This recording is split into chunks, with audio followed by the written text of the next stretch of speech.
Hello, and welcome to this episode of Connecting Cowichan. I'm your host, Joseph, and today we will be discussing the topic of storytelling.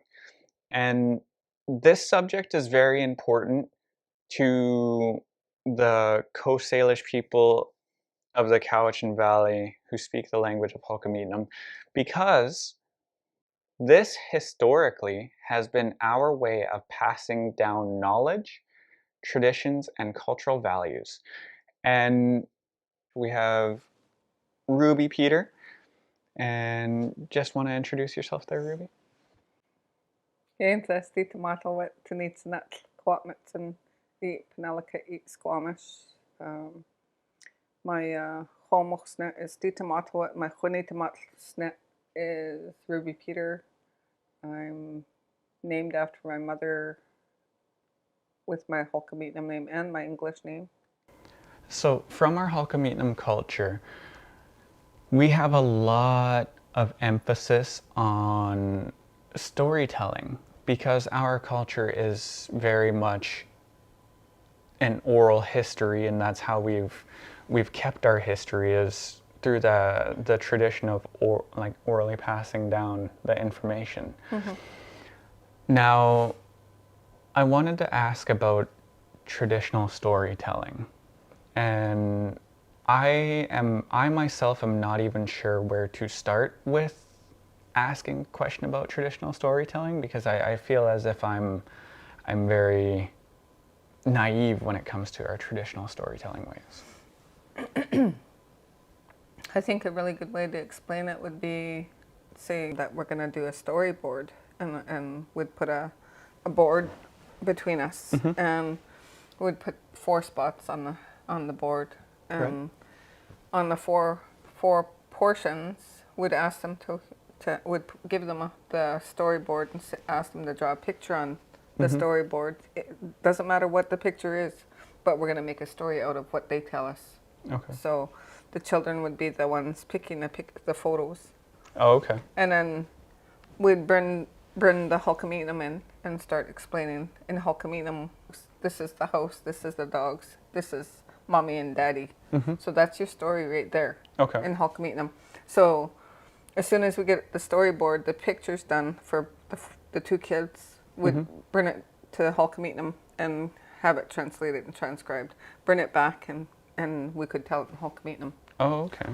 So that's one way of doing a storyboard. Or another way would be oral history, like you said, Mm-hmm. reflecting on the sacred part of our culture. Mm-hmm. How things were told to me growing up, how things were explained kind of graphic, but when I think about it, it was realistic, it was true, and it was never wrong. Because I always, like, my biggest example of our traditional storytelling is when I would sit with Grandma and she would share the story of the ogress. And the way that I remember that happening all the time was sitting on the floor with my cousins. So just sitting down on the floor with a group of us kids and being told the story of the ogre within the Cowichan Valley. And, like, Oh, the within lady history. that took the kids. Yes, Yeah, the she put it in basket lady, that's what I mean. And that's my biggest example of our traditional storytelling ways, is that the way that it was formatted is the elders would be sitting on the couch and a group of grandchildren would be sitting on the floor just listening for the story to begin.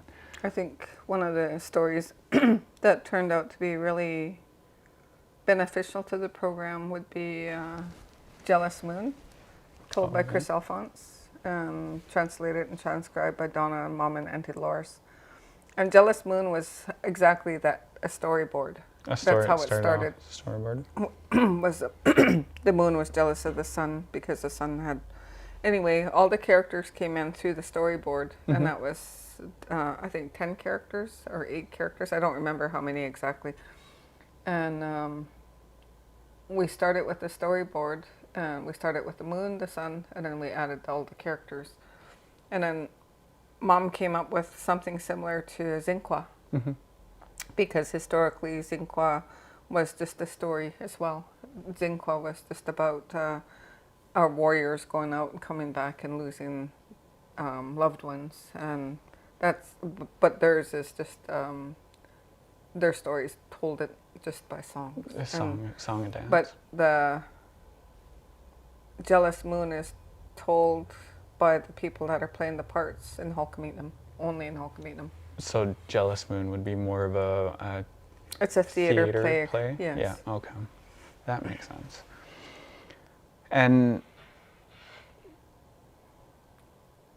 with that style of storytelling, are you finding that we are like the program that you're involved in and the language, the way that you guys are studying, is it benefiting the program overall, using a variety of techniques for storytelling?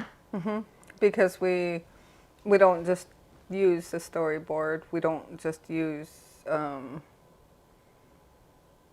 people. We also use songs. We also use different games. We've got a store set up at the school, different things like that.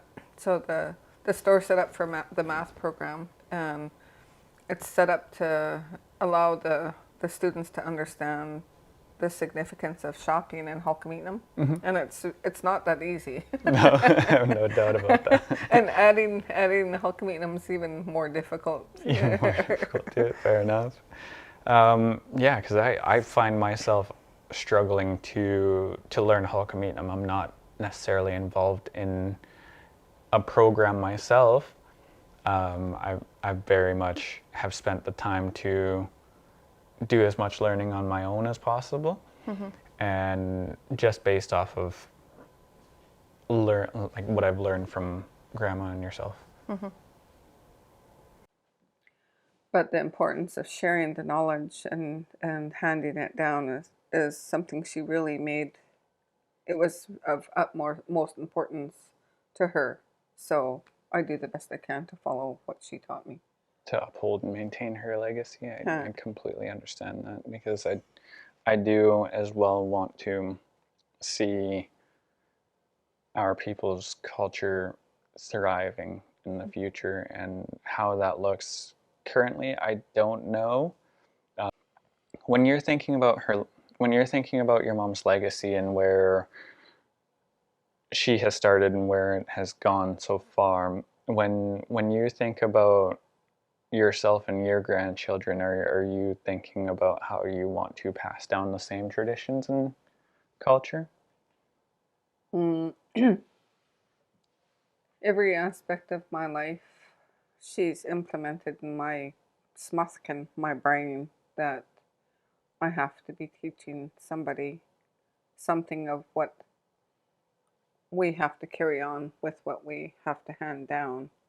So whenever I do anything cultural or do anything connected to our culture, I don't live it only once in a while. I live it daily. I live it all the time. I don't just pick it up and put it down whenever I please. Before she had passed, she had said to me that you need to make sure you're teaching somebody all the time. So when I get hired to do different things with our culture, I'll take one of the grandkids with me, or I'll take one of my children. But the importance of sharing the knowledge and handing it down is something she really made. It was of utmost importance to her. So I do the best I can to follow what she taught me. To uphold and maintain her legacy, I completely understand that, because I do as well want to see our people's culture thriving in the future. We've got a lot of stories laid down. The last count that we did was over 200 stories in Hulkameetnam. That's amazing. That's a lot of what Mom laid down before she left, and a lot of the groundwork. A lot of the students that were in the program, we had them each lay a story down. Mine's about I wrote a couple of stories, one about birds and one about, I wrote a story of a dream about Sasquatch. Oh, really? Yeah. And the weird part is the dream came to life in my story. It was really beautiful because learning the Hulkamite, I'm doing my master's degree. And one story that really stuck out was Thumquist. I wrote a story about Thumquist. When I wrote the story, when I was remembering that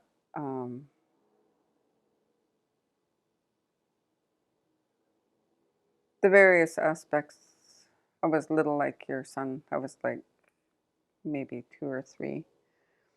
And in the story, I'm in the back seat, and it's Mom's old Nova. Um, I'm at the back of the on the on the floor, and there's a bump in the middle, and the Thumquist is at the back of the car, and the I think it's a male is shaking the car like this, and the young Thumquist, young Sasquatch is facing me, and he's looking in the window like this, and I'm looking up at him, and I'm saying, "Why are you doing this to me?" I'm talking to the baby Thumquist.